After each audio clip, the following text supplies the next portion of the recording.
We are now here in the year 2025. Now, it is absolutely crazy saying that because it feels like it was just yesterday that we were in 2024, and now here we are in the year 2025. And what a year last year was for this channel. We went up, I think, around 130 subscribers. We're almost halfway to 600 subscribers. So hopefully this year in 2025 we can hit 600 subscribers, maybe even 700 subscribers. That'd be crazy. But yeah, today I thought I would dive into the movies that came out last year in the year 2024 for my first video of this year. And this is my new webcam that I'm using. In case you didn't watch my reaction video, I bought a brand new webcam because this was the webcam that I was using previously. It was the Anchorwork 4K webcam, and it wasn't too bad, although it was slightly weird. I think the quality on this one does look better than this webcam. I mean, it should. It cost me like $100 more than this one. This one was only 100. This one was 220. So it does look pretty solid. I'm looking at it. It does look nice.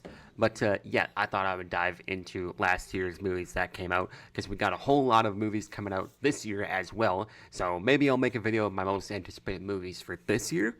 But for now, I thought I would go ahead and dive back into the movies that came out last year because we had a lot of bangers. We also had a lot of bad ones that came out last year. Let's not forget. But for now, I thought I would dive ahead. Jesus. For now, I thought I would dive into the movies that came out last year. So your list might be different from mine, but yeah, you guys can let me know what movies you were looking forward to the most last year and what movies you think, lived up to the hype in your opinion, and what are your top 3 movies of last year, and what movies you're looking forward to this year. You guys can let me know. But yeah, let's not waste any more time and dive straight into it. Alrighty, now before I get into the top 3, I want to just quickly go over some of the movies that I did think were pretty good, and that's of course, Inside Out 2, which came out back in June. I thought that one was pretty solid, and there was also The Wild Robot, because, originally I was planning on seeing that movie, but then I was like, you know what, I'll go see this movie, I got nothing to do, and it turned out to be a lot better than I was expecting. And there was also M. Night Shyamalan's Trap movie that came out back in August, I think, which was also a decent movie. It was pretty good. And there was also Kung Fu Panda 4, which I thought was pretty good. Now there was also some pretty dang bad movies that came out in 2024, especially Madam Web. That movie was just, dear God, probably the worst movie I've ever seen on screen, because I don't even know what the hell I was watching when I saw that movie. So yeah, that is probably the worst movie I've seen of 2024. But yeah, going on to number 3, I would have to give it to Deadpool and Wolverine. Now, it is not the best Marvel movie, but it is the only movie, or I guess I should say the only Marvel movie of 2024. So technically, it is the best Marvel movie of that year because it is the only movie. But yeah, overall, I thought that movie was pretty solid. I was looking forward to it, not as much as the number 1 spot, which we'll get into later, but this was probably my second most anticipated movie of 2024, and I would say for the most part it did live up to the hype. It was nice seeing Hugh Jackman back as Wolverine, and obviously Ryan Reynolds back as Deadpool, and also the fact that they kept the R rating on it was pretty cool. And the cameos that were in that movie, you had, Chris Evans as Johnny Storm, you had Blade, you had Elektra, which actually at first I didn't recognize Elektra because I was sitting there kind of thinking like, Who? but yeah, I didn't recognize Elektra at first, but I did recognize Blade, Chris Evans as Johnny Storm, and Channing Tatum as Gambit. That was just the one character that I didn't recognize. But yeah, overall, we also had X-23 in that movie as well. Overall, it was a pretty solid movie. It was pretty fun. I wouldn't say it is as fun as the number 1 spot, and obviously, as I think Spider-Man No Way Home was the other like multiverse movie. Well, and Doctor Strange too, but that one I think is probably the weakest out of the 3 multiverse movies that we had. And I think Spider-Man No Way Home is probably the strongest because, just because it's a multiverse movie, you still got a lot of story in that movie. And same with Deadpool. You do have story in Deadpool and Wolverine, but I don't think it was as strong as Spider-Man No Way Home's multiverse, thing was, because it obviously made a bit more sense because it was a spell that made all those people come to that universe. Whereas in Deadpool, it was just kind of like a void where all of them lived in. But it was still a pretty fun and enjoyable movie. I did like it, and yeah, I think that's about it. If I had to give it a rating, I would probably give it like a 7 out of 10. It was nice that we got the yellow and blue suit for Wolverine, and the action scenes were obviously pretty cool as well. And also the fact that he finally got that mask after like I think 20 some years was also pretty nice as well. So yeah, let's go ahead and dive into the number 2 spot right now. Alrighty, now this one and the number 1 spot were kind of tricky in my opinion because I didn't really know which one I would put at number 1 or at number 2. Like I was kind of like debating back and forth between number 2 and number 1, but then I decided, you know what, I enjoyed the next movie I'm going to talk about a lot more than I enjoyed this one, even though I did think this movie was pretty solid, and that is Dune Part 2. Now, back when Dune Part 2 came out, which was March 1st, I did not get the hype for this movie. I was sitting there thinking, why is everybody gassing up Dune Part 2? Because I, never saw Dune Part 1, because it was just kind of like, like I heard about it, but I never went and watched it or anything. But then I heard people praising Dune Part 2. They were saying, oh my god, this is like a cinematic masterpiece. And I was just sitting there thinking, like, what? So, anyways, after like a month or so went by, I finally decided, you know what? I'm gonna watch Dune Part One. I think I had to watch it on like an illegal website because they didn't have it on Netflix or you had to pay for it on Prime and all that. So, yeah, I watched it there. I think it was around like the end of March when I watched Dune Part One. So, yeah, I finally watched it and I was like, okay. And I was like, I see why people would like this. It was just kind of okay in my opinion. I'd give it like a 5.5 out of 10 or something like that. Like it wasn't anything too crazy. But then I went and saw Doom Part 2 around like I think it was end of April, like mid-April, end of April, like around the 20th, I think it was, of April when I went and saw it. It was like the last week it was in theaters because it came out on streaming, but it was still available in theaters in some places, like in my like place that was like 2 hours from where I live. It was in that theater, so I decided, you know what, I'm gonna go watch it. And I was just sitting there thinking, damn, this is actually way better than Dune Part 1. Because Dune Part 1, like I said, was okay. It wasn't anything too crazy.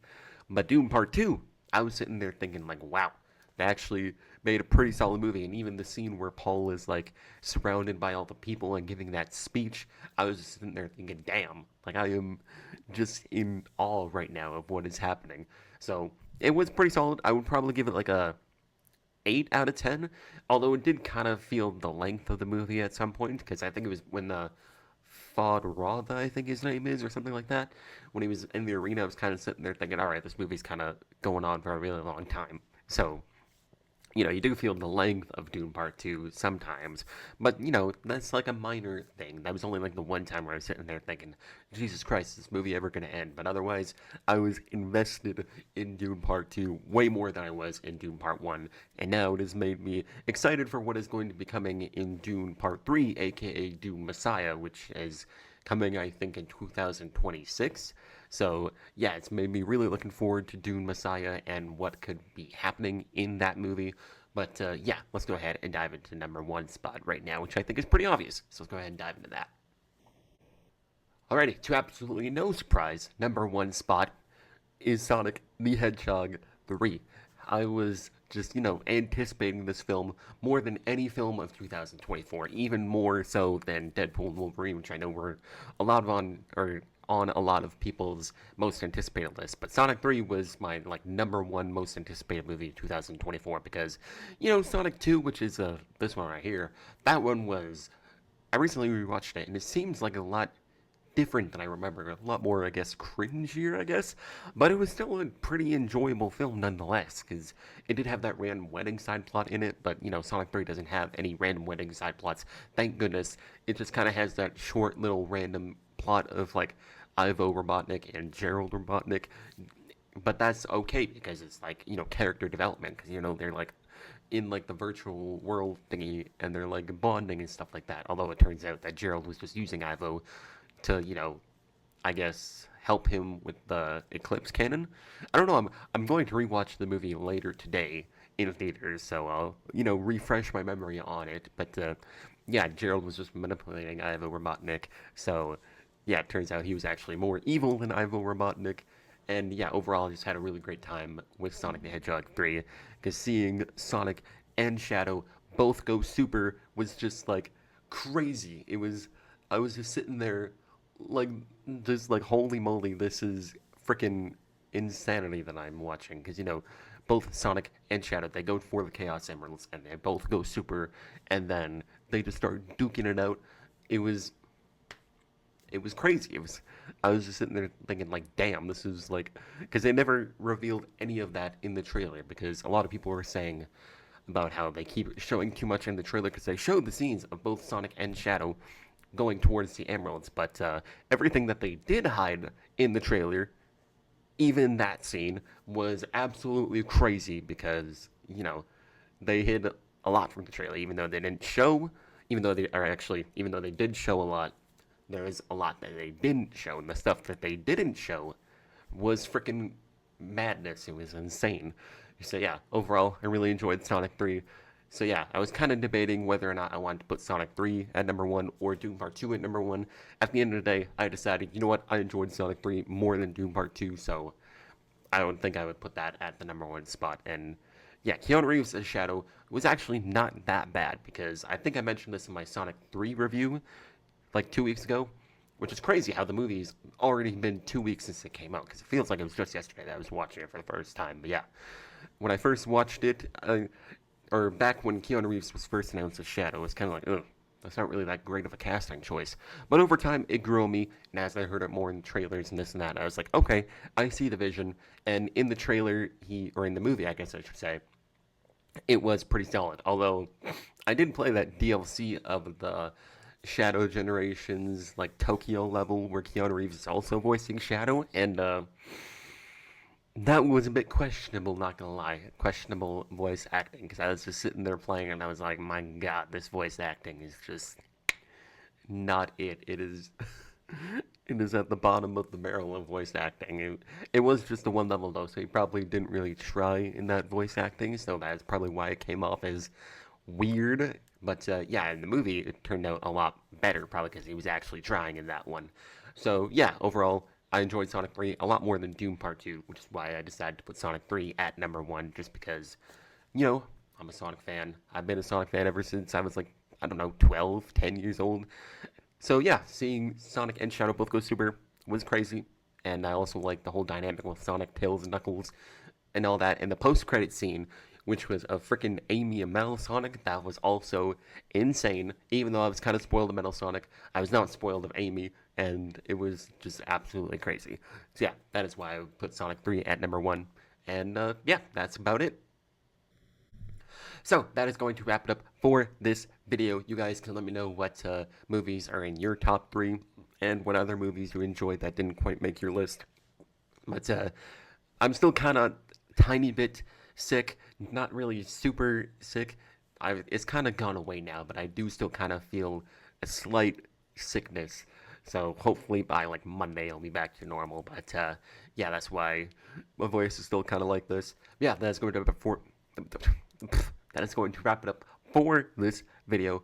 We went down another subscriber. We're at 559 now. I don't know why we keep going down, but we are at 559, so now we're only 41 subscribers away from 600. So if you haven't subscribed yet, make sure you subscribe. And I wonder if I'll be able to hit 700 subscribers by 2026. That would be crazy. So yeah, because I did go up, I think it was 130 subscribers last year, which is crazy.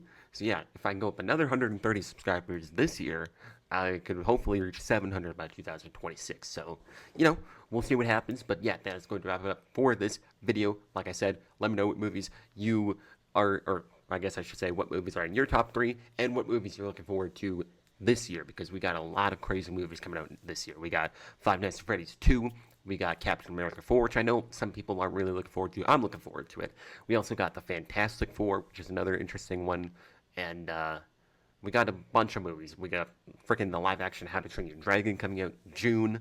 And it's going to be a crazy time for movies this year. So yeah, you guys can let me know what you're looking forward to the most. And that is going to wrap it up for this video. And I'll see you guys in the next one. Peace out.